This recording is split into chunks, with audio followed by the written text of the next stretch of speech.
Welcome to the Shreveport Convention with Tommy. This video is on your raw results in, that's about it, for the week of October the 7th.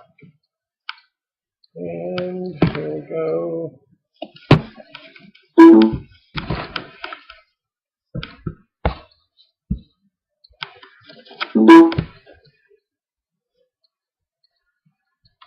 Raw was held at the Consol Energy Center in Pittsburgh, Pennsylvania, with plenty of fallout from the Battleground pay-per-view, including what happened to Big Show after causing the main event to end in a no contest.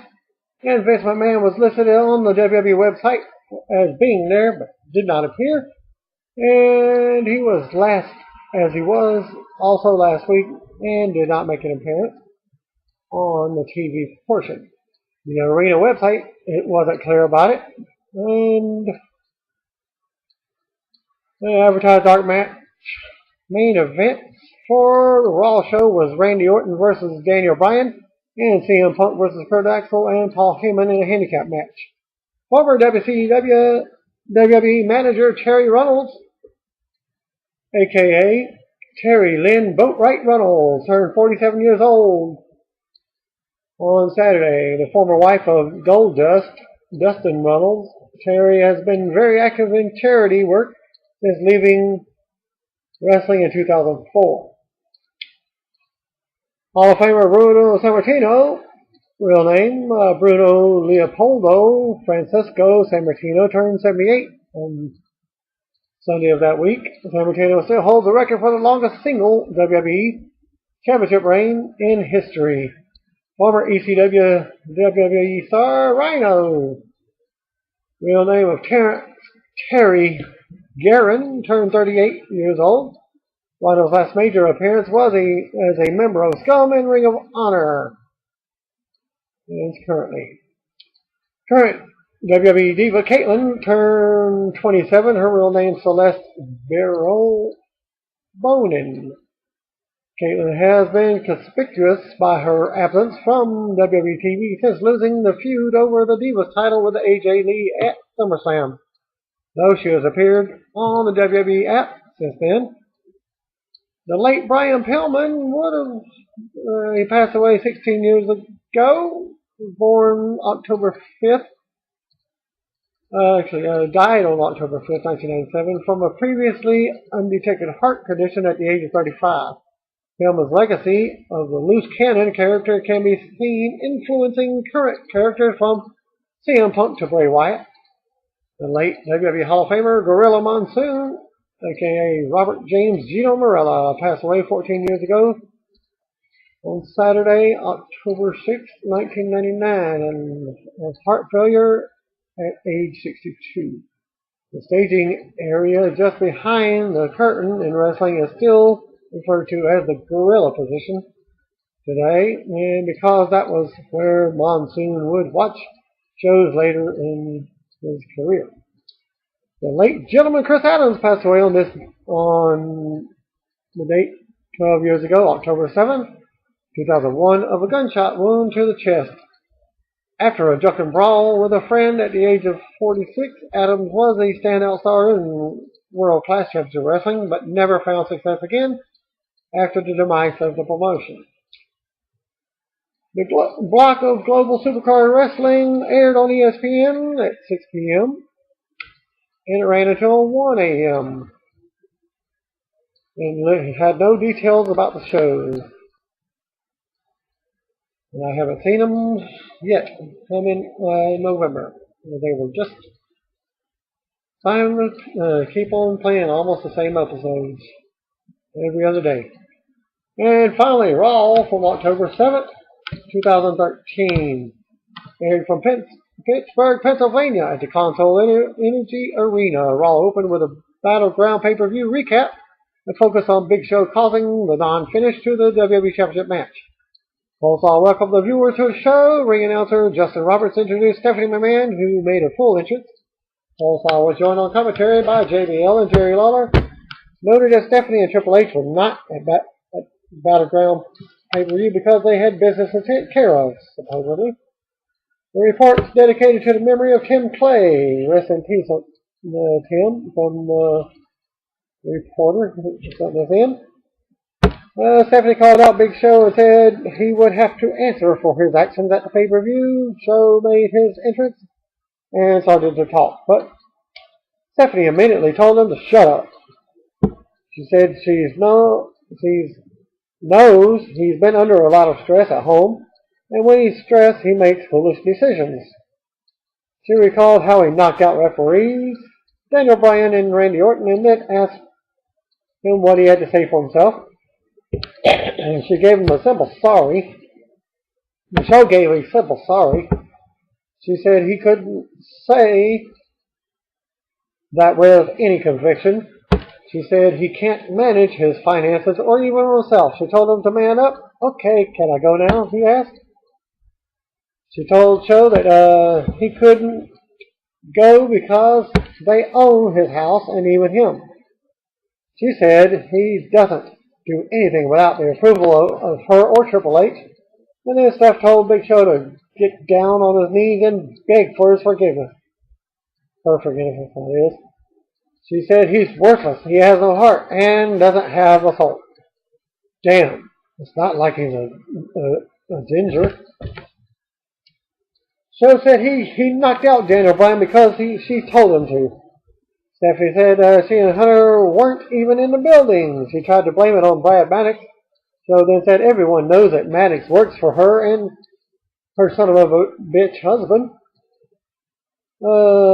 Stephanie slapped Show across the face repeatedly as he smiled intensely with each slap. What are you going to do about it, Show? She asked. Nothing, because you're fired. Show then left the ring and played to the crowd as he walked confidently to the back.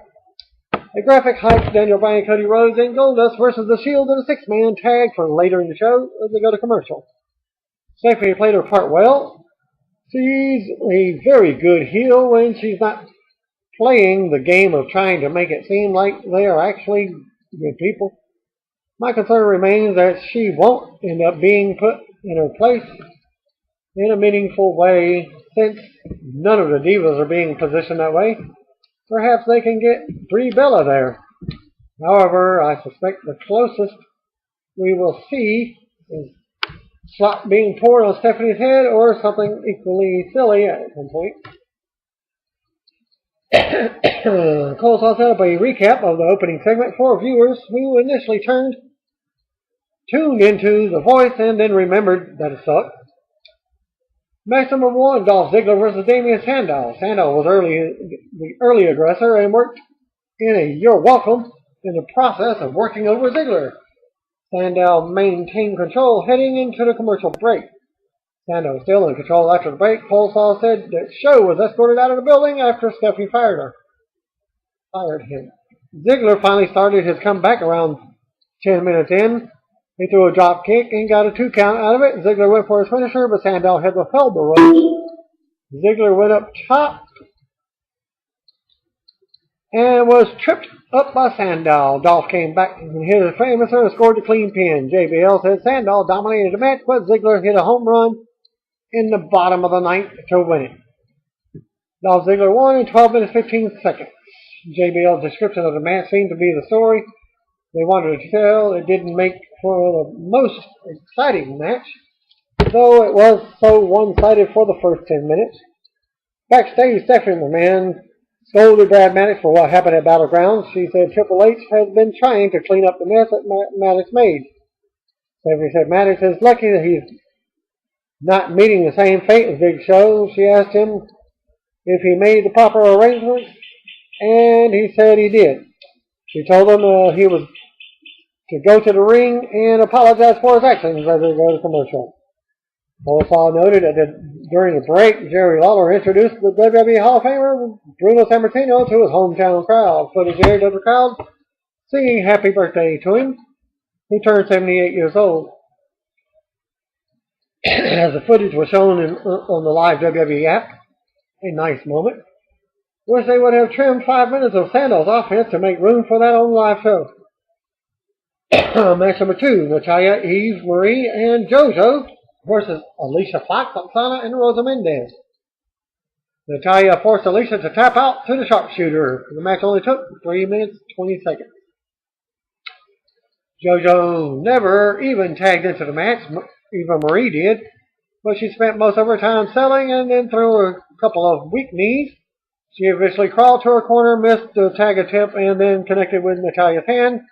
The second time around, Rosa dyed her hair blonde again. After the match, Bad Manners walked onto the stage and publicly apologized for what happened at Battleground, then announced that Daniel Bryan and Randy Orton would be meeting in a rematch inside the Hell in a Cell structure. He said that there will be a special referee for the match later in the show. 3 WWE Hall of Famers will appear, and the fans will then vote to determine who the referee is. Maddox introduced the first one, Booker T, as the first referee candidate. Booker ran through the credentials and said he would do the right thing for the people if they wanted to vote for him. More importantly than that, I'm going to do the right thing for the business, he said. Lawler acknowledged that he's leery of voting for anyone who says that they will do what's best for business. Polestar explained how to download the app. The announcers hyped Los Matadors for after the break. There were some moans and groans when Booker said he would do the right thing for business. It seems like they were trying to scare viewers away from voting for him rather than trying to foreshadow something. Los Matadors with El Torito versus Drew McIntyre and Jinder Mahal with Heath Slater in the corner. In the end, Matadors performed a double drop type move on McIntyre and pinned him. Afterwards, Slater chased Torito around the ring like a jackass and ended up taking Hurricane Rana that sent him out of the ring as they went to commercial. Well, it's not for me. I noticed 2 kids in camera view. One kid seemed to love it, while the other didn't seem to give a crap. Meanwhile, the reporter is somewhere between giddy right now. Hey, whatever happened to the report on WWE Battleground from the same reporter? Another recap of Stephanie McMahon and Big Show segment was shown for the benefit of the viewers who needed a full hour to realize that The Voice and all singing shows suck. Paul Heyman stood in the ring with Ryback and Curtis Axel. Heyman introduced himself as the best in the world and boasted that he's the only man on the planet who can make that claim because he beat CM Punk with both hands tied behind his back. False. I can also claim that I beat Punk with both hands behind my back. It would not be true, but I can claim that I did. Heyman set up a still screenshot that showed Punk kicking Ryback with a low blow that led to the finish of their Battleground match. Heyman said Punk is a cheater, a dirty, rotten, filthy, stinking, whorish cheat of a man. Punk's music played and he made his way to the ring, to the stage. Punk admitted that he kicked Ryback in the balls, but said he did so only to see if he had any. Heyman said Punk would never get that opportunity again. Punk said Heyman's promises mean nothing and he can do it again. Punk took it as a challenge to a rematch and said he accepts. He said that's what you get when you're a bully and you pick on someone smarter than you. Heyman then told Ryback that Punk was bullying him and he wanted him to do something about it.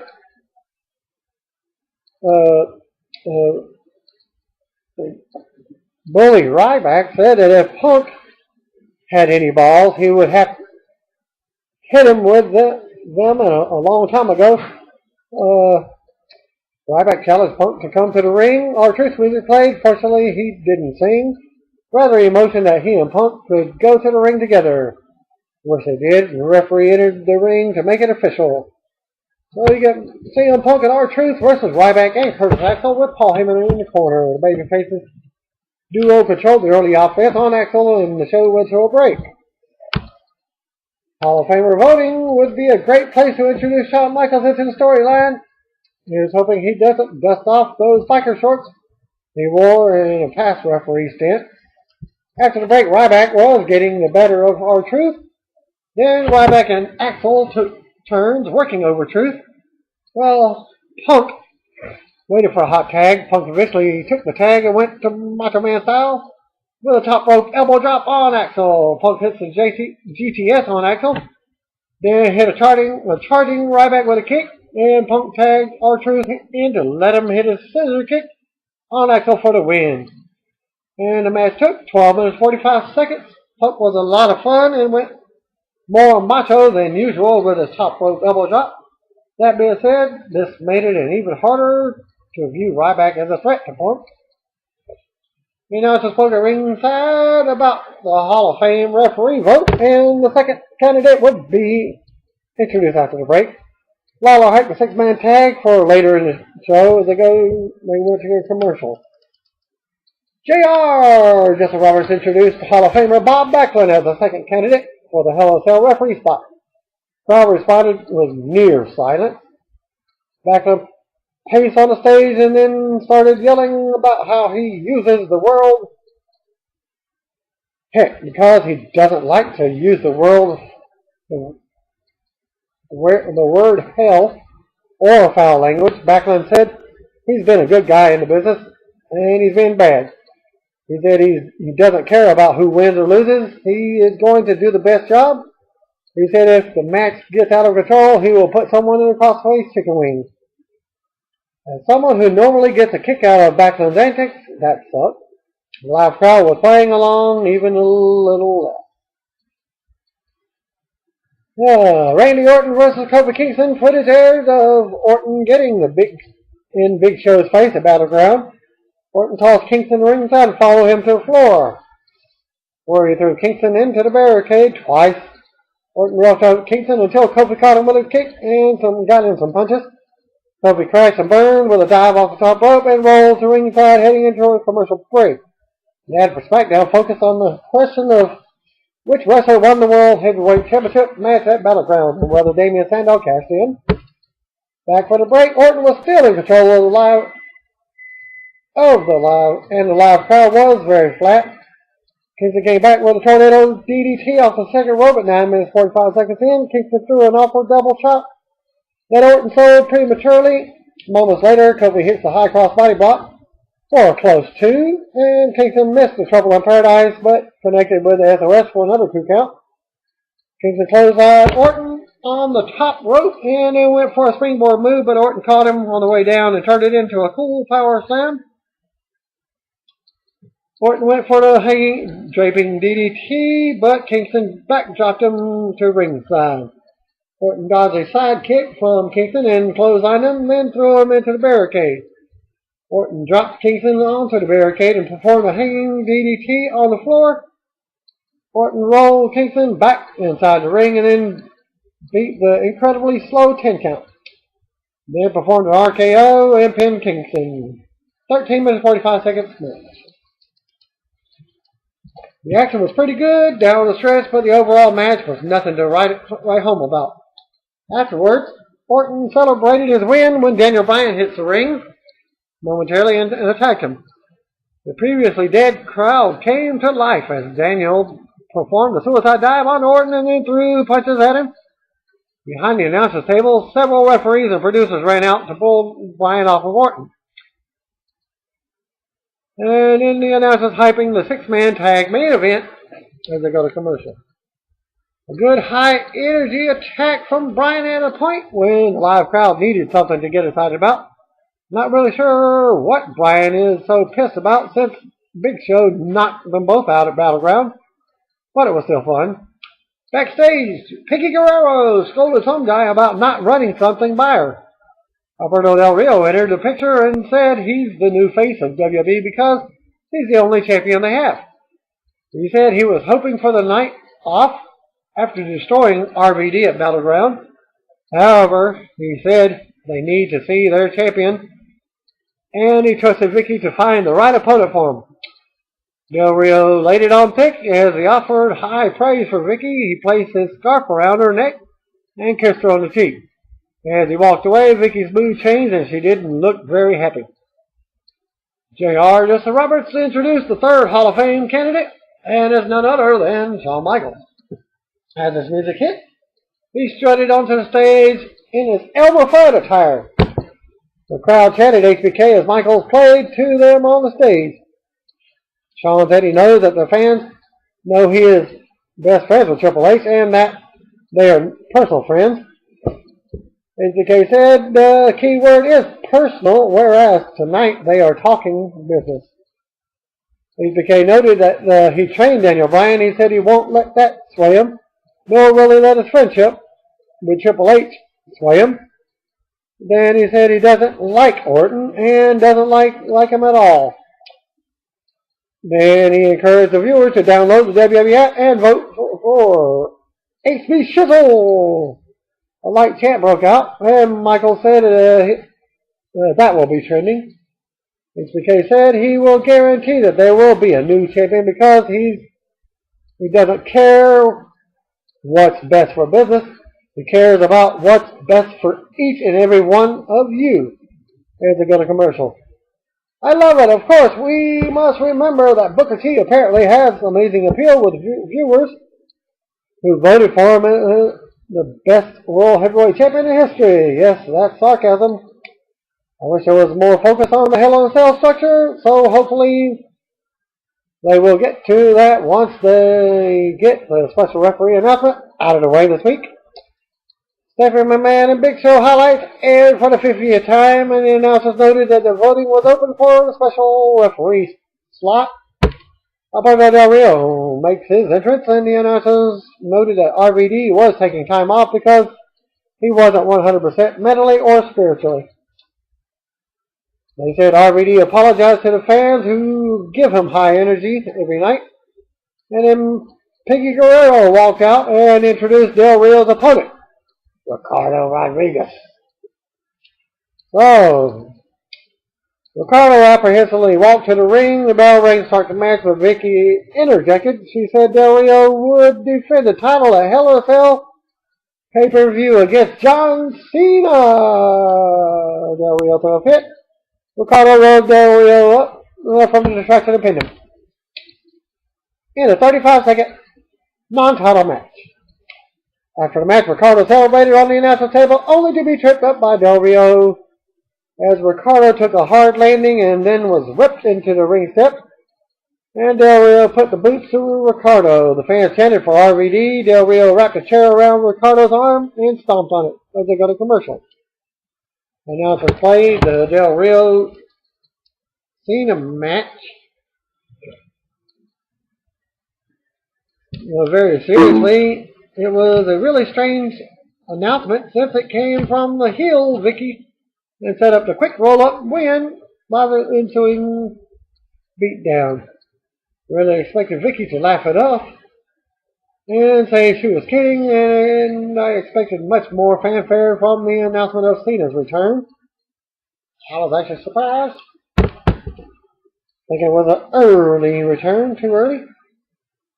After the break, the announcers recapped the segment and said Del Rio versus Cena was official. They noted that Cena tweeted about the match and concluded with the champ is back. Coleslaw noted that Cena will be on Good Morning America on the following night, following morning Tuesday. Match number 7, Fandango with Summer Rae versus Zack Ryder. Fandango put Ryder away with a top rope leg drop. 2 minutes 45 seconds. Fandango was a little more aggressive than usual in the mostly one-sided matches. I'm still in a state of disbelief over the half-assed Cena announcement. Lawler stood up and revealed the results of the referee poll. HBK won with 61% of the vote. Backlund received 32% and Booker received only 7%. HBK shook hands with Backlund backstage, but Booker stormed off. The announcers hyped the 6-man tag main event. Commercial break. So, about that World Heavyweight Champion vote. And that aired of the new Goldberg DVD. Is shown. Match number 8, Real Americans with Zeb Coulter versus Santino Marella. And the Great Khali with Hornswoggle. Cesaro performed the Cesaro swing on Khali and again pinned him clean. Afterwards, Cesaro performed the Cesaro swing on Hornswoggle. Santino broke it up with a Cobra, then Khali chopped Swagger. Well, the Royal Americans defeated Santino Marella and Khali in 3 minutes 45 seconds. So we're actually more boos and cheers for Santino breaking up the giant swing. Okay, so there's only a few boos and no cheers. But the crowd was definitely receptive to the swing on Khali. A video aired with Titus O'Neil talking about losing his grandmother to breast cancer. Well, of course, it's Susan B. Komen month.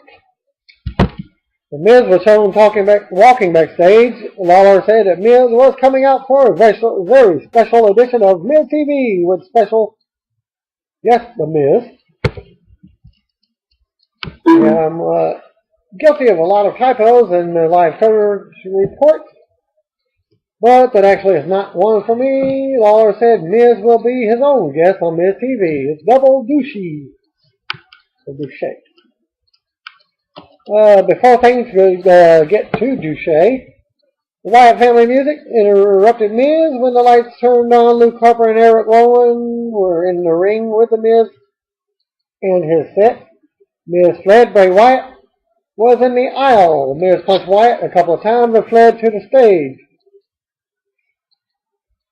Wyatt held on to his men and leaned backwards and laughed at Miz to conclude the segment. Did that really just happen? Did he really just do that? Tell me they just didn't do that. Well, the Miz eluded all three members of the Wyatt family. Backstage, Brad Maddox asked Stephanie McMahon if he has acquitted himself with his performance this evening. She said he had a long way to go. Triple H showed up and Stephanie greeted him with a kiss. He said he spent the day cleaning up Maddox's mess. Hunter told Maddox to stay backstage. He said he would personally make sure that what happened would be best for business.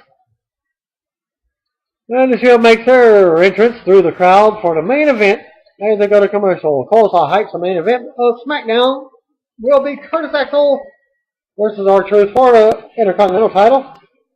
Babyface Trio made their separate entrances for the main event. So we get Daniel Bryan, Goldust, and Cody Rhodes versus Seth Rollins, Roman Reigns, Dean Ambrose in a 6-man tag. Triple H headed to the ring just before the opening bell. Ambrose tossed Cody off the top rope and down to the floor at ringside, heading into a commercial break. After the break, the Babyface Trio went on a roll. Bryan applied the Borgasm lock on Rollins. Ambrose entered the ring with a chair and struck Rhodes with it. The referee called for the disqualification. However, Triple H said he wasn't going to end with another undecisive night. The bell rang to restart the match. A short time later, Bryan was getting the better of Rollins when he performed a suicide dive on two of the other Shield members. Randy Orton appeared out of the crowd and hit the RKO on Bryan, then rolled him back in the ring where Rollins pinned Bryan. And the match took 13 minutes. After the match, the Shield put the boots to the babyfaces. Big Show's music played, and he headed to the ring with a smile on his face. Triple H stood behind the Shield inside the ring and pointed to Show to head backstage. Show continued to smile, then shook his head and started to enter the ring. The Shield members attacked Show, who put them down in record time. He walked toward Hunter, only to have his leg clipped by Reigns. The Shield put the boots to Show as Hunter took off his jacket. Hunter told the trio to finish Show off, but Show shoved them all aside and punched out Triple H, which received a strong pop from the crowd. Big Show has knocked out the boss, Cole exclaimed. Bryan entered the ring and stood over Hunter, then led the crowd to the yes chant. A good segment for Big Show and Daniel Bryan. Unfortunately, the follow-up to the Rhodes family big night at the pay-per-view was worthless. I can't believe we didn't hear from Cody and Goldust tonight. That said, the live crowd was hot for Bryan, and they were happy to see Show knock out Hunter, who sold it as if he had been shot. Overall, drew a lot of viewers tonight, and that particular night, with Shawn Michaels as special referee, half-assed John Cena return announcement, and other Hell in a Cell hype. It worked in a way that we have less than 3 weeks to promote the Hell in a Cell pay-per-view, and the sooner they can wash the bad taste of Battleground from the mouths of viewers, the better. Okay, I did get the results for October 9th, or the main event was Tons of Funk versus Drew McIntyre, Heath Slater, and Jinder Mahal in a handicap match. And that's about all I got.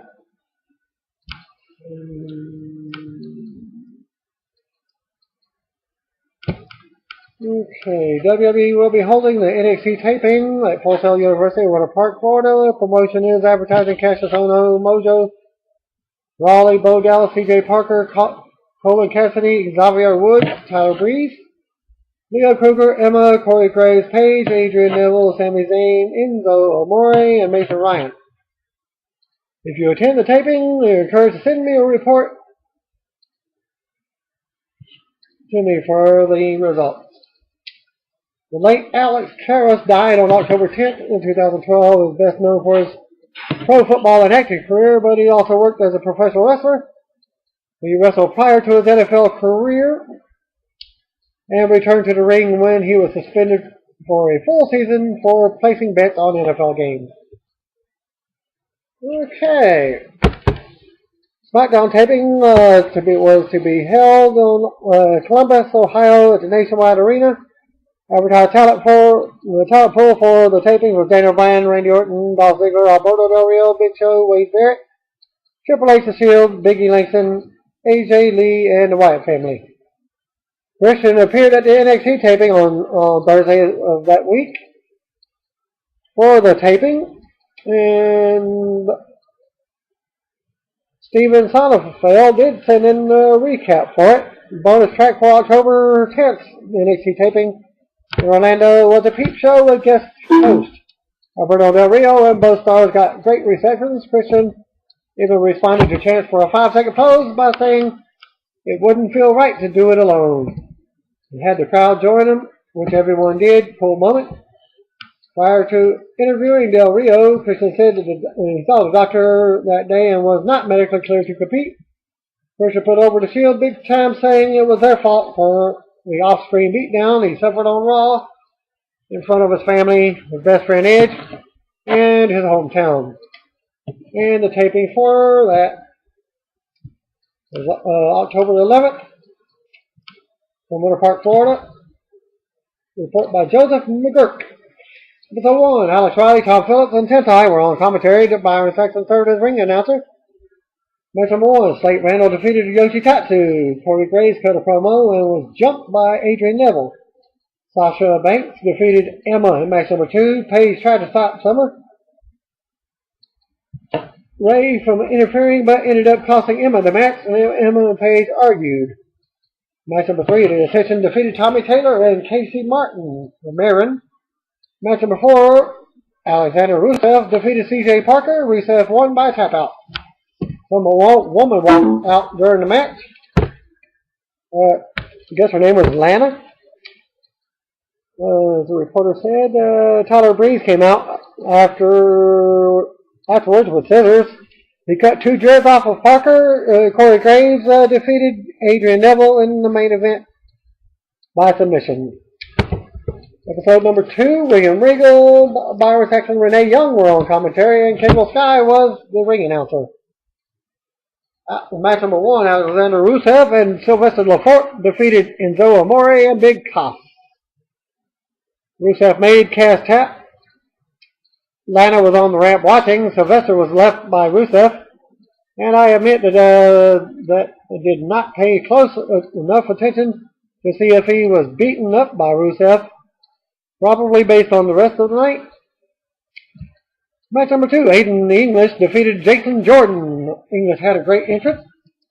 Crowd boots are loud near the reporter and couldn't hear the singing. English got the win.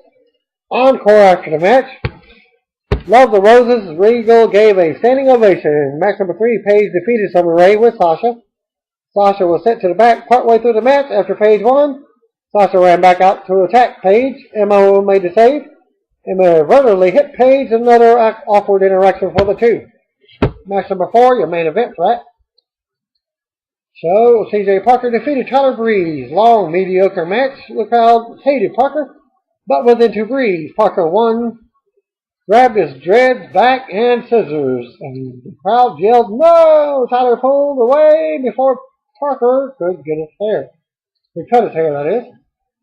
Tyler's phone was actually left in the ring, so I figured that would play in, but it didn't. And the episode number 3 for the month, A-Right, Phillips and Young were on commentary, and was Byron as well announcing.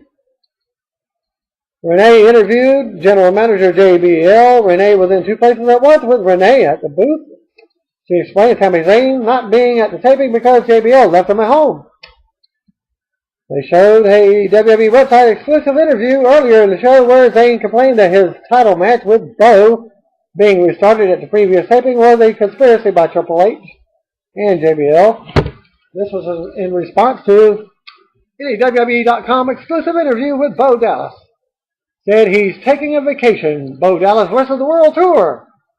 They had him being really goofy. Don't stop Bo leaving. Match number 1, Alexander Rusev defeated Sylvester Lefort. Rusev was introduced by the new woman who was speaking Dothraki, which was Lana. Sylvester tried to pay off Rusev. Short squash match by Rusev.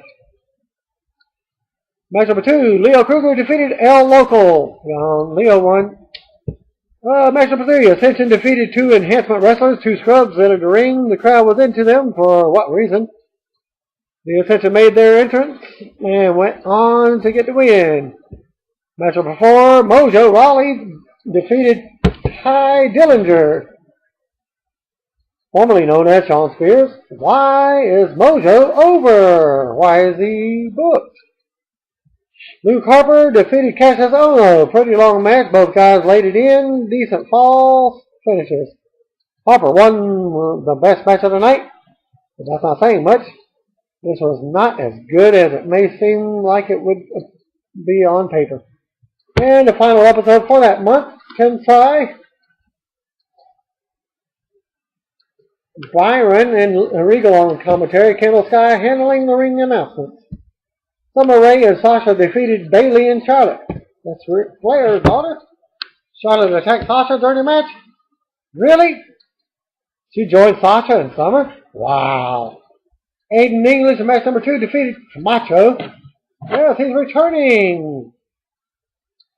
So is their tag team section. Encore champ Roses. Match number 3, Mason Ryan defeated Danny Burch. The kingdom is divided. That's a joke. Britain versus Wales. Ryan wins.